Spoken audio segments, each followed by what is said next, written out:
एक बार देवराज इंद्र देवगुरु बृहस्पति के साथ भगवान शिव का दर्शन करने कैलाश गए। महादेव ने दोनों की परीक्षा लेनी चाहिए, इसलिए रूप बदलकर अवधूत बन गए। उनके शरीर पर कोई वस्त्र न था। उनका शरीर जलती हुई अग्नि के समान धधक रहा था और अत्यंत भयंकर नजर आते थे। अवधूत दोनों के रास्ते में खड़े हो गए। इंद्र ने एक विचित्र पुरुष को रास्ते में खड़े देखा तो चौंक गए। इंद्र को देवराज होने का गर्व घेरने लगा। उन्होंने उस भयंकर पुरुष से पूछा, तुम कौन हो? भगवान शिव अभी कैलाश पर विराज रहे हैं या कहीं भ्रमण पर हैं? मैं उनके दर्शन के लिए आया हूं। इंद्र ने कई प्रश्न किए, लेकिन वह पुरुष योगियों के समान मौन ही रहे।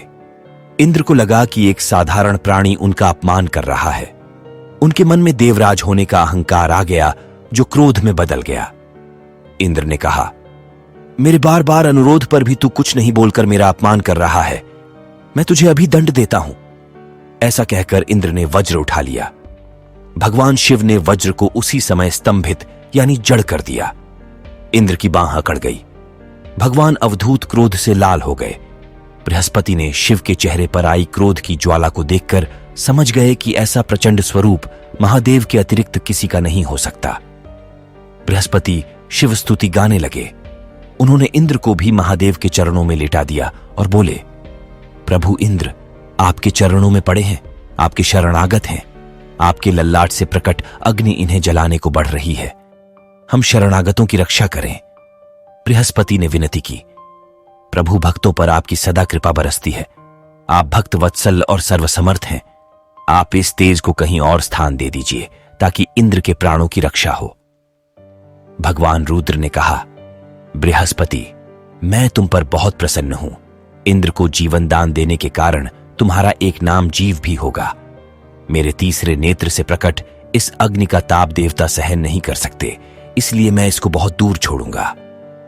महादेव ने उस तेज को हाथ में धारण कर समुद्र में फेंक दिया। वहां फेंके जाते ही भगवान शिव का वह तेज तत्काल एक बालक के रूप में परिवर्तित हो गया। सिंधु से उद्भव होने के कारण उसका नाम सिंधुपुत्र जलंधर पड़ा।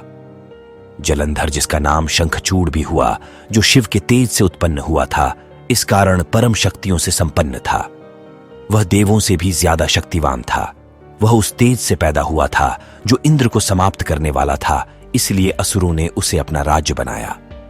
अवधूत रूप में यह लीला करने के बाद महादेव अंतर्ध्यान हो गए। इंद्र के गर्व का भंजन भी हुआ, भगवान के दर्शन भी हो गए। तुलसी से जुड़ी एक कथा बहुत प्रचलित है। श्रीमद् देवी भागवत पुराण में इनके अवतरण की दिव्य लीला कथा भी बनाई गई है। एक बार शिव ने अपने तेज को समुद्र में फेंक दिया था। उससे एक महातेजस्वी बालक ने जन्म लिया। यह बालक आगे चलकर जालंधर के नाम से पराक्रमी दैत्य राजा बना। इसकी राजधानी का नाम जालंधर नगरी था। दैत्यराज कालनेमी की कन्या वृंदा का विवाह जालंधर से हुआ। जालंधर महाराक्षस था। अपनी सत्ता के मद में चूर उसने माता लक्ष्मी को पाने की कामना से युद्ध किया, परंतु समुद्र से ही उत्पन्न होने के कारण माता लक्ष्मी ने उसे अपने भाई के रूप में स्वीकार किया। वहां से पराजित होकर वह देवी पार्वती को पाने की लालसा से कैलाश पर्वत पर गया। भगवान देवाधिदेव शिव का ही रूप धारण कर माता पार्वती के समीप गया, परंतु मां ने अपने योग बल से उसे तुरंत पहचान लिया तथा वहां से अंतर्ध्यान हो गईं। देवी पार्वती ने क्रुद्ध होकर सारा वृतांत भगवान विष्णु को सुनाया। जालंधर की पत्नी वृंदा अत्यंत पतिव्रता स्त्री थी। उसी के पतिव्रत धर्म की शक्ति से जालंधर न तो मारा जाता था और न ही पराजित होता था। इसीलिए जालंधर का नाश करने के लिए वृंदा के पतिव्रत धर्म को भंग करना बहुत जरूरी था। इसी कारण भगवान विष्णु रश्मि का वेश धारण कर वन में जा पहुंचे, जहां वृंदा अकेली भ्रमण कर रही थी। भगवान के साथ दो मायावी राक्षस भी थे, जिन्हें देखकर वृंदा भयभीत हो गई। रश्मि ने वृंदा के सामने पल में दोनों को भस्म कर दिया। उनकी शक्ति देखकर वृंदा ने कैलाश पर्वत पर महादेव के साथ युद्ध कर रहे अपने पति जालंधर के बारे में पूछा। रश्मि ने अपने माया जाल से दो वानर प्रकट किए। एक वानर के हाथ में जालंधर का सिर था तथा दूसरे के हाथ में धड़। अपने पति की यह दशा देखकर वृंदा मूर्छित होकर गिर पड़ी। होश में आने पर उन्होंने रश्मि रूपी भगवान से विनती की कि वह उसके पति को जीवित करे। भगवान ने अपनी माया से पुनः जालंधर का सिर धड़ से जोड़ दिया, परंतु वह भी उसी शरीर में प्रवेश कर गए। वृंदा को इस छल का जरा आभास न हुआ। जालंधर बने भगवान के साथ वृंदा पतिव्रता का व्यवहार करने लगी, जिससे उसका सतीत्व भंग हो गया। ऐसा होते ही वृंदा का पति जालंधर युद्ध में हार गया।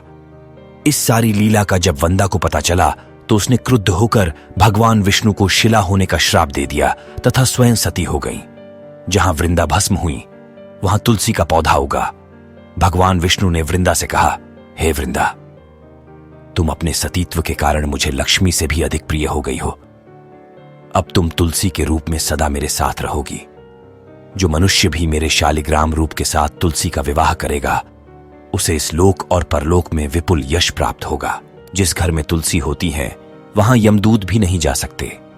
गंगा और नर्मदा के जल में स्नान तथा तुलसी का पूजन बराबर माना जाता है।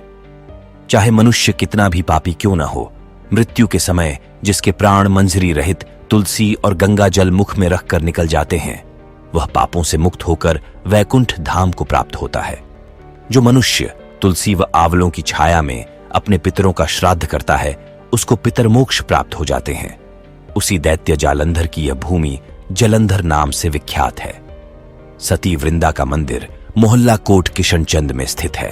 कहते हैं इस स्थान पर एक प्राचीन गुफा थी जो सीधी हरिद्वार तक जाती थी।